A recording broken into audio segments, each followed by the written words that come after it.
misy roapolo taona tany fitaovana nanomboka anazy koa zany alika gasy reny a alika gasy nanomboana anazy dia zao izy efa mivadika hoe vadik amin'ny staff izy moa zany le alika matoa ianao misafidy rasy ray dia iny ndreny mirefléter anao personnalité anao dia zay mahatonga zavatra zay zany mahatonga misafidy amin'ny staff zay ny atao an-trano aloha misy anaky enina misy anaky enina ny alika atao an-trano amin'ny staff dimy a dia doberman na ray fa ny ankoatran'izay a ny any amandolona ka mety misy raha fitambarana mety misy 5 eo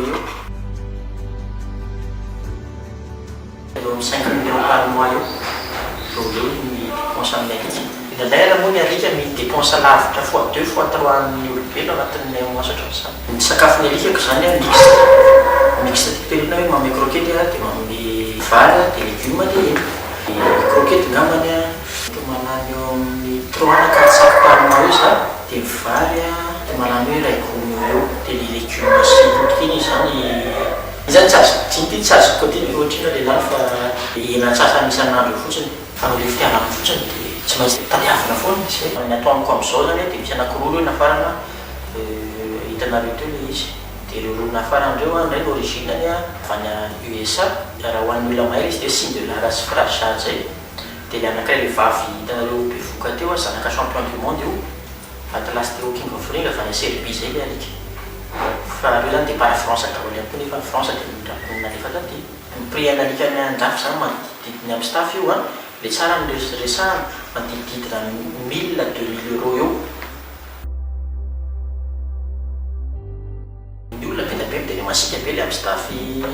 manaikitra ohatran'izao fa rehefa tivila dressage tsara izy dia fakazo tsara amin'olona sy ohatran'izany ny fakazo mety izy kely zanaka zao heritaona sy iny dia heritaona sy telo volana miara milalao amin'ireo tsara sy ohatran'izany tsy atao ina mihitsy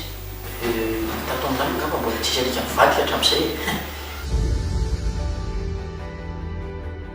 dia atao amintsika moa zany le resaka vidina alika dépendre le qualité an'le alika le izy misy le ohatry hoe alika amin'ny staff eto a dia misy le amin'ny staff nafarana tsy mitovy ny ihany dia le amin'ny staff eto moa zany izy matetika tsisy papier sy ohatran'izany dia départ amin'ny prix ngamba ny ataoko hoe famba tsaratsara kely ihany le alika manomboka eo amin'ny 700 000 ariary eo dia tena tsara eo amin'ny 4 millions d'ariary eo voalohany za efa ny natao anatin'ny alika hatramin'izay le bergerement sy ohatran'izany dia misy bergerement tatao hoe taloha masika be dia tsy tiany le izy masika be le alika ohatran'izao le alika fanindra tsikelikely satria za moa zany tiako le izy dia misy izy za hoe zavatra tiako ale izy fa izahana fotsiny ovaina le alika ompiana zany na izahana zarinanao kokoa le alika dia efa tsy mesatra anao le alika dia tsy masika intsony dia izay vo mety tsikelikely dia zao izy mifamadika indray tsy manam-potoana ohatra indray dia izy no mikarakarana izy